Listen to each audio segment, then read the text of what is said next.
After the Jedi padawan Ahsoka Tano is captured and imprisoned for the bombing of the Jedi Temple, Admiral Tarkin begins his negotiation for her impending trial.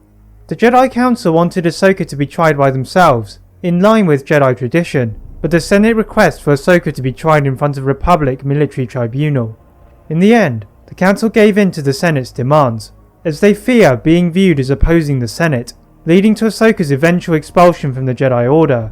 But what if the Council protected Ahsoka and did not hand her to the Republic? How would this alter the fate of Ahsoka? Would this stop Anakin turning to the dark side? All the answers are about to be revealed. The hologram of Tarkin faded into the sunset of Coruscant, leaving the Jedi Council with a difficult choice to make. They could either protect Ahsoka and not leave her fate in the hands of the Republic, or let her go and protect their own reputation. Sazi Tin and Ki-Adi-Mundi deemed the possession of nanodroids to be an automatic path to guilt, but Obi-Wan feels protective of Ahsoka. Master Windu takes all of this into account and declares regrettably that Ahsoka must be expelled in the Chamber of Judgment. But then, Yoda speaks, stamping his cane onto the floor. The Grand Master had had enough of the Senate meddling in Jedi affairs, and this was another example. The others had also not considered the effect that this would have on Knight Skywalker. Ahsoka could not be expelled, whatever the evidence against her. Whilst the Jedi Council are shocked, Yoda is insistent. Ahsoka stands onto the rising platform in the middle of the chamber and pleads her innocence. Although the circumstantial evidence pointed to Ahsoka being guilty, the Jedi allow Anakin to continue the investigation through the lead given about Ventress. Anakin finds Ventress, and eventually this led to the arrest of Barriss Offee. In the meantime, the Senate is at odds over what to do with the Jedi Order. The Jedi were supposed to be keepers of the peace, but now there were soldiers in a political war. At this latest example of defiance, Palpatine rubbed his hands with glee. This had been the opportunity he had been looking for, to show the Republic that the Jedi were nothing but traitors. As Palpatine's podium rises up, he begins to manipulate those doubting the Jedi to now hate the Jedi. With the arrest of Barriss, Ahsoka stays in the Order, as the reason she lost faith in the Order in the first place was because of her initial expulsion, but she still has some doubts about her place in the Order. Ahsoka remaining helps Anakin, with his resentment towards the Jedi reducing slightly, and it also allows him to tell Ahsoka about his marriage to Padme. Ahsoka is not surprised, having known it for years. With this considerable weight now off Anakin, Ahsoka asks her master to inform Obi-Wan. Anakin is terrified. He'd rather face a nest of Gundarks given the choice, but with a push from Ahsoka, Anakin finally tells Obi-Wan in his room. Obi-Wan is disappointed, but promises Anakin he will not tell the Council, for he was his brother.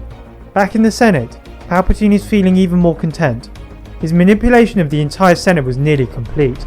Even finances to the Jedi were being whittled away, and he heard from several sources of dissent amongst the Jedi Order's organisations. But something new itched at him from his potentially new apprentice. After the rather dull Senate meeting, Palpatine beckoned Anakin to his office. Knowing Anakin had been affected by the nightmares about Padme, having induced some of them himself, Palpatine tells Anakin about the tragedy of Darth Plagueis the Wise. Anakin's intrigue grows with each passing second, as not only did he have Padme to be worried about, but also Obi-Wan and Ahsoka. Palpatine's original plan to make Anakin a master is now forgotten, with Anakin drawn in. Palpatine waits for several days, until the unrest reaches its peak, with another bombing of the Jedi Temple, this time near the Great Tree, its source as yet unknown. At the sight of their symbol of the light being heavily damaged, the Jedi Order's once stable hierarchy descends into chaos. All over the galaxy, Jedi begin to defect from the Order, sensing the darkness taking over. The Separatists are also confused, but Palpatine shepherds them to the planet of Mustafar, where they would remain until his new apprentice arrived. After this, Palpatine executes Order 66, which largely goes unnoticed amidst the turmoil. Vader heads to Mustafar to take care of the Separatists after visiting Padme, and whilst this would have been difficult, to his surprise, the corpse of Grievous was already sitting on the table of the council table. Turning to meet the members of the Separatists, he lifts them all up in the air, torturing them for the location of Dooku. But all they knew was that Dooku had escaped. Releasing his grip, Vader takes his anger out and dismembers all of the Separatists. He would not let Dooku get away. Moving back to his ship, he is confronted with the people he had aimed to protect. Obi-Wan and Ahsoka are confused, seeing Vader's apparent anger towards them. Padme is also hesitant, seeing what Anakin had become. Igniting their blades out of caution, Obi-Wan and Ahsoka stand in front of Padme in defiance. Vader ignores them and uses the Force to move the stationary ship onto Padme, crushing her back. Obi-Wan engages Anakin, whilst Ahsoka lifts the ship off of Padme. Leaving Padme to heal in the hands of the droids, Ahsoka joins the battle. Rushing through the nest of bridges and burning metal, she finally sees Obi-Wan standing atop a lava bank. Knowing what Anakin is about to do, now, with a choice to make. With the most powerful Force push Ahsoka could summon, Vader is sent to the other side of the lava bank, and Obi-Wan is pushed to the top of the hill.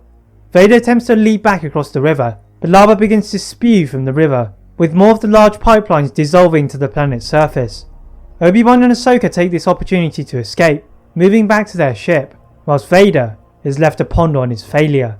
As he sees the silhouette of Padme's ship disappear, he sees another approaching, his new master.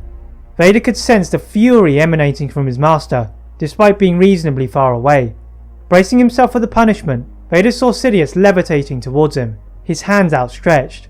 Before Vader could react, he felt pain coursing through him like never before, as Sidious tortured him with Force lightning, and mocked him for not being able to defeat the Jedi. Attempting to search for any weaknesses in Sidious's Force defences, he was disappointed to find nothing.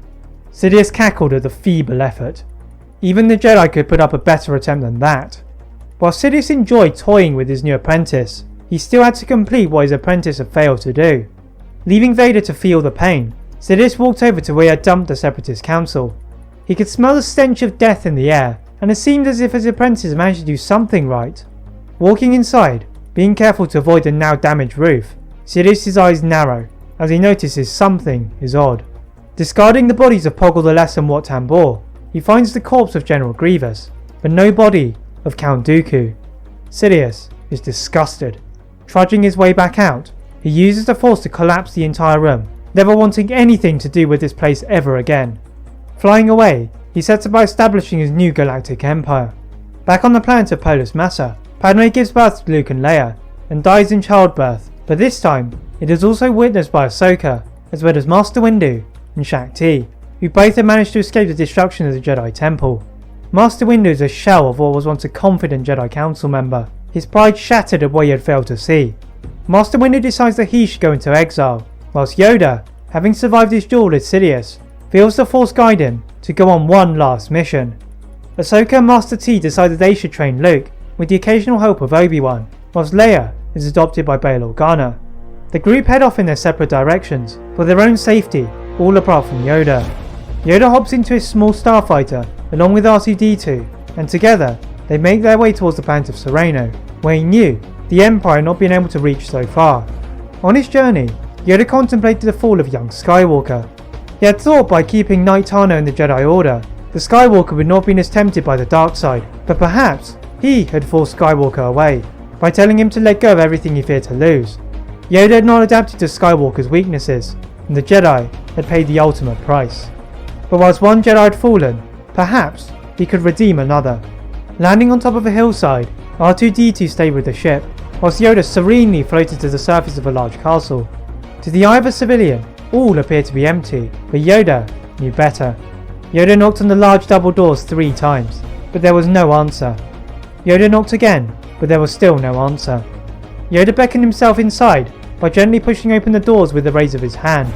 Once inside, Yoda used his lightsaber to illuminate the dark rooms, making his way to the expansive and elaborately decorated throne room. What Yoda saw next would have shaken most mortals to their very core. There on a desk sat Darth Sidious, using the Force to levitate Dooku's head above his own, as if it was a mere trophy. Seeing his little green friend, Sidious discarded Dooku's head, which clattered into an ornate statue, before mocking Yoda for his lateness. Igniting his blade, Sidious pointed it straight at the middle of Yoda's head, telling him how he had failed as a master of Dooku, and how he had used Dooku as a pawn in his quest to defeat the Jedi. Yoda gripped his lightsaber tighter, unwilling to give in to the Sith Lord's taunts. Sidious could only laugh at Yoda's attempt to hide his discomfort. The Jedi may have adapted to the loss of Dooku, but they will pay for their loss of Vader. It had been he who had persuaded Vader to tell Tano and Kenobi about his marriage, and now it was he who would end the most esteemed member of the Jedi Order. With a flick of his wrist, Sidious tried to disarm Yoda, but found Yoda to be determined, and despite his old age and visible emotional fatigue, jumped over the top of Sidious his green blade moving in a blur. With almost 900 years of experience, Yoda aimed to find openings in the defences of the powerful Sith Lord, but his attacks continued to be foiled. Finding no way through, Yoda dislodges one of the ornate statues, and like a harpoon, tries to spear it into the chest of Sidious, but the Sith Lord calmly slices it with his lightsaber. Sidious then uses a debris from the statue, and repels them towards Yoda, who puts up a shield with the Force, reflecting the pieces onto the wall. Suddenly, the walls begin to crack and shake, as animated guardians step out, separating the two Force users. Knowing that the victory would not be won today, but Sidious and Yoda make their way to opposing exits, before making their way off of the planet. Yoda again had been too slow. Heading back to a rendezvous point to meet with Master Windu, Yoda again was left to stomach another failure. Perhaps his time was at a close, and another era was beginning. Aboard the personal cruiser of Bail Organa, Yoda met with Master Windu, discussing what they would do over the next few years, with Padme's children not yet ready for their Jedi training. With the Emperor knowing that Yoda would still be alive, it was ill-advised that Yoda travel from place to place. Already, there had been rumours of spies hiding themselves amongst the civilians on numerous planets. Thus Yoda and Windu decided to join Obi-Wan on Tatooine, knowing that Vader would be so consumed by his hate for the planet that he would never dare to return. Under the guidance of Ahsoka and Shakti, Luke's progress as a Jedi drastically speeds up, which is useful given the terror inflicted upon the galaxy by the suitless Vader. Now without his mask, the lack of anonymity does not strike as much fear into his opponents. However, Vader relied heavily upon aerial battles, as he frequently took out entire rebel fleets by himself. The Emperor, meanwhile, has not given up in his pursuit of the missing Jedi, but his most elusive prizes had evaded his grasp thus far. It was time for him to take matters into his own hands. Sidious could not dismiss the possibility of his spies being wrong, and took it upon himself to investigate. Having thoroughly searched the mid-rim and the core, Sidious decided to scour the outer rim. This would eventually bring him to the planet of Tatooine, where Sidious felt something familiar, a presence he had not felt since the Clone Wars. The Jedi may have been able to mask their presence from his spies, but not from him. Taking a speeder towards the Jedi, Sidious stopped on top of a sand dune, a small distance away from a modest hut. Igniting his blade, he could feel the hate brewing inside of him as he sees the surprised faces of the Jedi, who ignite their blades in defiance. Sidious is pleased to see that they were the Jedi who had been at the top of his list. Stepping closer and closer, Sidious is suddenly met by a dozen or so Tusken Raiders, wielding bladed clubs. Sidious discarded them to the surface below with a swipe of his hand, but the momentary distraction had given the Jedi the opportunity to escape. Sidious growled in anger, alerting all of his spies to stay alert, but Sidious knew that his attempts would be futile. The Jedi managed to escape and reconvene with Bail Organa and Alderaan. Knowing there was little time left before the Death Star would blow them into smithereens, the Jedi evacuate the Organas to Shilly, where they meet with Ahsoka, Shakti and Luke. Due to Luke's training from an early age, his powers have exponentially increased, which was useful given that now was the time to move. Yoda had had enough of the Empire raining terror upon the lives of innocent civilians. This was not about revenge, but about harmony. Borrowing a cruiser from a Togruta delegate, the group meet with the growing rebels led by Leia, and attempt to gather data on the potential location of the Emperor and his apprentice. No information could be found. However, the rebels had been considering relocating their base to the planet of Hoth. This would present the perfect opportunity to lure the Empire. Allowing themselves to be seen by Imperial probe droids, the rebels prepare for an attack. Admiral Ozzel's emergence from Lightspeed spelled the beginning of the attack. AT-AT and AT-ST walkers began to dominate the icy terrain, as General Veers led the way. This did not scare the Jedi, however, who emerged from caves on opposing sides of the walkers, and began cutting through them with effortless ease, assisted by the Iron Cannon. Yoda then used the Force, and swiveled one AT-AT walker 180 degrees, which then decimated all of the other walkers. The Emperor, who had been keeping a close eye on the battle, sensed the Jedi from afar, and swiftly made his way to the ground level, with the aim of turning the tide of the battle, knowing that Vader would be more than capable of taking care of any aerial threats. Sidious glided effortlessly down from his shuttle, and the whole mood of the battlefield altered. Sidious began to pick off patches of rebels, using the ice to his advantage, encasing some of them with the Force, but the Jedi were quickly onto him, all 6 of them repelling his attacks. Sidious could not beat them all simultaneously, and needed to divide them. Ducking behind the remains of a walker for protection, Sidious plunged his lightsaber into the ground, splitting the ice in 2, and the Jedi into groups of 3. Trying to make some time to regroup, Windu levitated some debris from a starfighter and threw them in Sidious's direction, causing him to stop to dodge the shrapnel. This valuable time provided the Jedi with the opportunity to merge the ice, and now it was a team of 6 again. As much as Sidious hated to admit it, he needed assistance.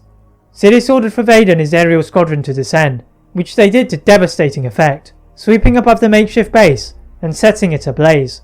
After a full loop, Vader softly landed on the ground, and now the 2 Sith turned to meet the Jedi. The Jedi tighten their grip on their blades as they look at their fallen colleague in Vader. But strangely, Vader was holding back, as if waiting for his master to make the first move. Sidious began to cackle, knowing that the Jedi and the rebels were about to crumble before his eyes. Raising his hand, the Jedi prepared for Force lightning to emerge, but what did emerge was a red blade through the chest of the Sith Lord, with Vader standing behind him and a smirk on his face. This was his time now. The Jedi are stunned, but get over it quickly to focus on Vader. Vader's smirk turned into a frown, seeing 7 blades coming towards him at mind-numbing speed, and he raised his blade in time to elegantly deflect them all. Ahsoka stepped back, knowing that her dual blades could prove to be more of a distraction for the other Jedi. Looking at her surroundings, she sees one AT-AT walker still standing, albeit ruptured in the command pod area. Ahsoka throws the lightsaber at one of its legs, and it begins to fall. The Jedi manage to roll away just in time, but Vader is not so fortunate, as his legs are trapped by the sheer weight of the transport. Before he could lift them with the Force, Ahsoka caught her lightsaber, and in one smooth motion, sliced off the arms of Vader. The Jedi lift away the walker, and take Vader away, and at last, the roots of the Empire have been cut off. That is until a new threat would rise to seek vengeance. That is it for the trilogy of What If the Jedi Never Gave Ahsoka to the Republic. Please like this video, and if you're new to this channel, subscribe for more tips, as we're getting really close to 4,000 subscribers, and as always, leave a comment on what if you'd like to see next. Thank you very much for watching, and see you next time.